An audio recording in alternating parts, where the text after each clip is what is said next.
SDR India news 21 में आपका स्वागत है। आइए चलते हैं रीवा जिला की मुख्य खबर की ओर। बदवार में विशाल चुनावी जनसभा को पूर्व मंत्री कमलेश्वर पटेल ने किया संबोधित। पूर्व मंत्री व CWC मेंबर कमलेश्वर पटेल के अलावा पूर्व विधायक विद्यावती पटेल, कांग्रेस नेता प्रभात वर्मा समेत अन्य समाज के नेता रहे मौजूद। मध्य प्रदेश विधानसभा चुनाव 2023 को लेकर लगातार सरगर्मियां तेज होती जा रही हैं, जिसको ध्यान में रखते हुए तमाम प्रत्याशी अपने अपने पक्ष में प्रचार प्रसार व चुनावी जनसभाएं कर रहे हैं। जनसंपर्क के साथ ही प्रचार प्रसार के अनेक तरीके अपनाए जा रहे हैं ताकि मतदाताओं को अपनी ओर आकर्षित किया जा सके। इसी क्रम में 10 नवंबर को शहीद त्रिभुवन नाथ विद्यालय परिसर में विशाल चुनावी जनसभा को संबोधित किया गया।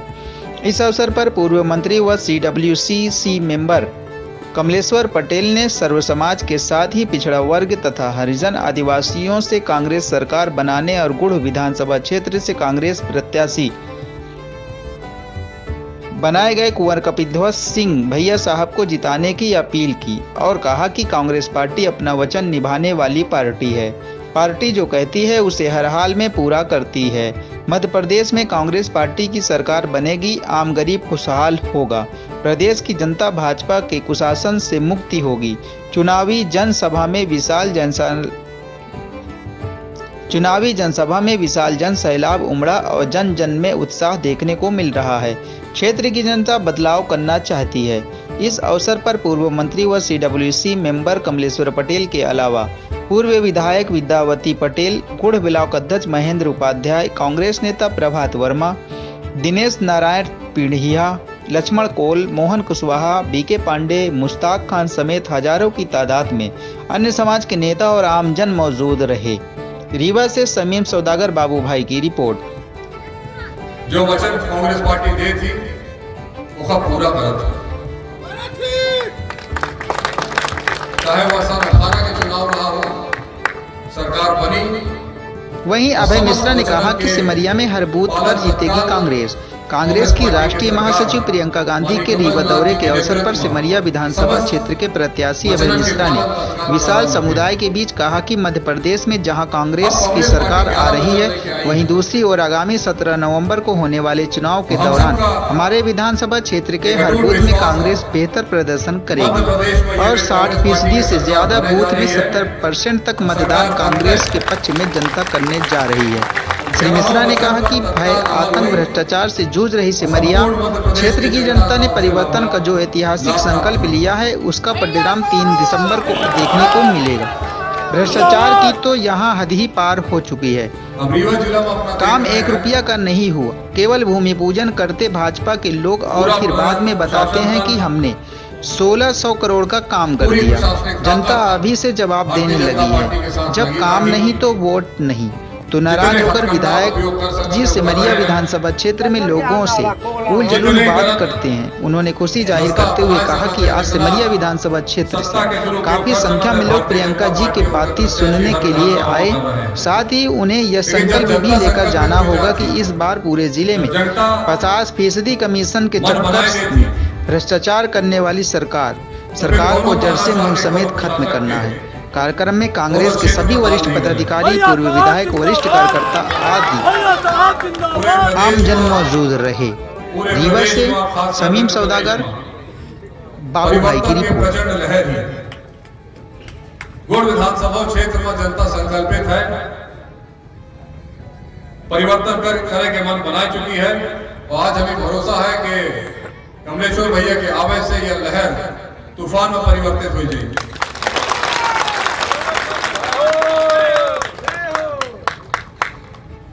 भारतीय जनता पार्टी जिनका प्रत्याशी बनाई थी यहाँ से, यह समझ से परे है कि 85 साल के व्यक्ति का कैसे यह दायित्व दी जा सकता है, क्योंकि 60 सालों में सरकार रिटायर नहीं देती।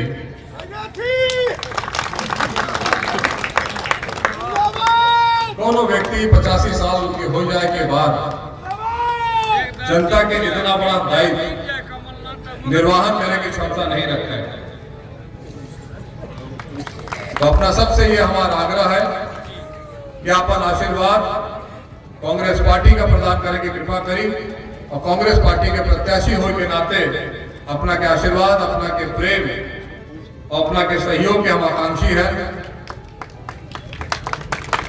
और चूंकि भैया के आगे बहुत व्यस्त कार्यक्रम है, तो हम अपन पूरा समय, क्योंकि भैया का अपना बच्चे सब सुनाए पधारे हैं यहाँ, तो हम अपना अपन पूरा समय भैया के लिए आरक्षित करे चाहिए थे और अपना से आशीर्वाद के आशा के साथ कि गुड़ विधानसभा क्षेत्र कांग्रेस पार्टी हम पंचे प्रचंड वोटर से जीत के यहाँ से यह सीट हम पंचे जीता तो निसंदेह भोपाल में कमलेश्वर भैया की ताकत बढ़ी। हम पंचे भविष्य में बहुत कुछ देख रहे हैं भैया के अंदर,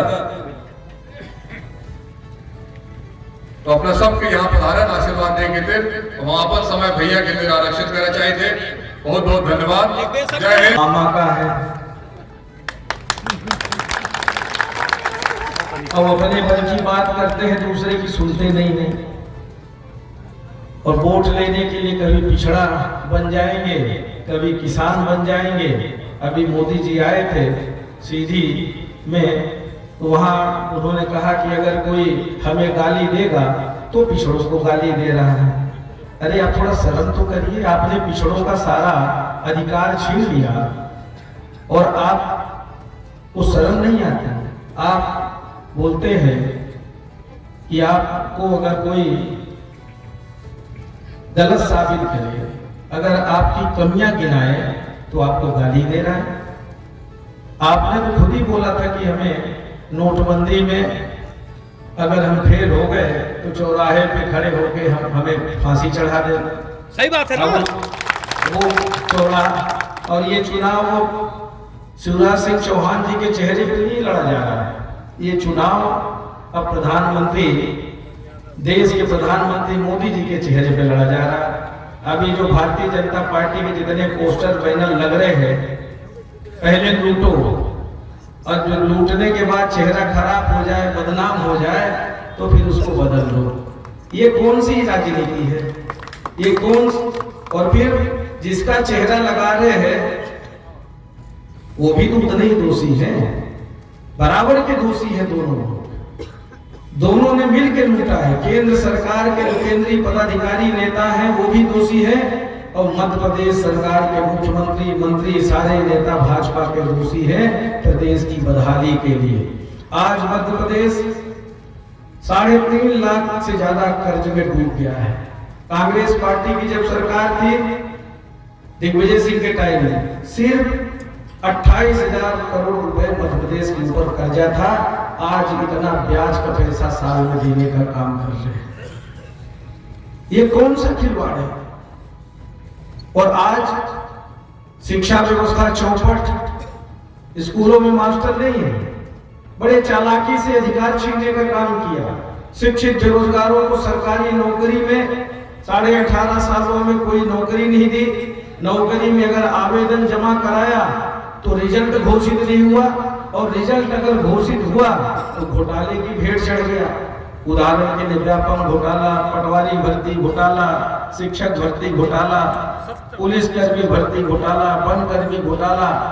इसमें भी शिक्षित बेरोजगारों से भी करोड़ों रुपए मध्य प्रदेश की सरकार ने जमा करा लिया। उनसे परीक्षा में बैठने के लिए शुल्क जमा कराया और बेचारों को परीक्षा में रिजल्ट तक नहीं घोषित किया। ऐसी सरकार चाहिए जिसने हमारी शिक्षा व्यवस्था चौपट कर दी। 18.5 साल में सरकारी नौकरी में किसी को भर्ती नहीं किया, हर वर्ग के नौजवानों के साथ धोखा किया। यहां तक कि अगर 18.5 साल में सरकारी नौकरी नहीं मिली तो क्या SC, ST, OBC के बच्चों का आरक्षण छीनने का काम नहीं किया? किस बात का आरक्षण है? किस चीज के लिए? सरकारी नौकरी में तो आरक्षण है ना। आरक्षण का लाभ कहां मिलता है? तो इन्होंने बड़ी चालाकी से आपका आरक्षण भी छीन लिया। कांग्रेस पार्टी की सरकार बनती है तो अधिकार देने का काम करती है। कांग्रेस पार्टी की सरकार जब थी, पूजनीय पिताजी ही मंत्री थे, सर्व शिक्षा अभियान के तहत शिक्षा मंत्री जब थे, गांव-गांव में टोले मजरे में स्कूल खोलने का काम कांग्रेस पार्टी की सरकार ने किया था। कांग्रेस पार्टी ने शिक्षा का सर्वव्यापीकरण किया। कि गांव में गरीब का भी बच्चा पढ़े, किसान का बच्चा भी पढ़े, शिक्षा की सुविधा मिले। और भारतीय जनता पार्टी की सरकार ने क्या किया, गांव-गांव में दारू की दुकान खोल दिया। खुली कि नहीं खुली? खुली है। तो कौन सी सरकार चाहिए? दारू वाली चाहिए कि जो शिक्षा का सर्वव्यापीकरण करे? अभी भी वचन पत्र में कांग्रेस पार्टी ने जो अनाउंस किया है उसमें शिक्षित बेरोजगारों को रोजगार भी देने का है, बेरोजगारी भत्ता भी देने का है, शिक्षकों की भर्ती करने का है, शिक्षकी व्यवस्था दुरुस्त करने का है, पढ़ने वाले बच्चों को छात्रवृत्ति भी देने का है। तो ये अंतर है भारतीय जनता पार्टी और कांग्रेस में। कांग्रेस पार्टी की सरकार बनती है तो लोगों को न्याय देने का काम करती है, गरीब किसान मजदूर के बारे में सोचती है। और भारतीय जनता पार्टी की सरकार बनती है तो बड़े बड़े उद्योगपतियों का ख्याल रखती है। हमारी 15 महीने की सरकार थी, मुझे भी आप सबके आशीर्वाद से मंत्री के रूप में भी काम करने का अवसर मिला था।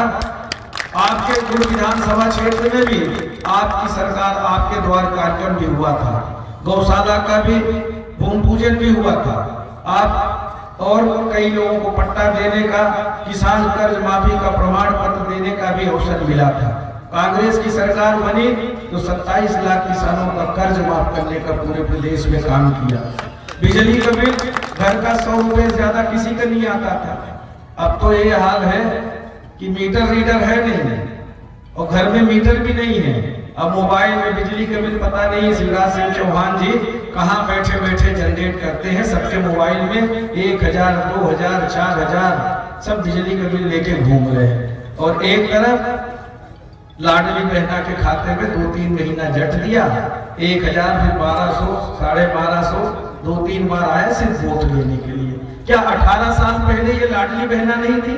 क्या इनको पहले क्यों चिंता नहीं हुई लाडली बहनों की? ये आप सबको समझने की आवश्यकता है। ये चुनाव कोई व्यक्ति विशेष का नहीं है, ये चुनाव देश बचाने का है, संविधान बचाने का है, अधिकार बचाने का है। और वो सिर्फ और सिर्फ कांग्रेस पार्टी कर सकती है, कोई और पार्टी नहीं कर सकती। कांग्रेस पार्टी एक ऐसी पार्टी है जो सभी जाति धर्म के लोगों को एक साथ लेकर चलती है, सबके लिए योजनाएं बनाती है, सबको न्याय देने का काम करती है।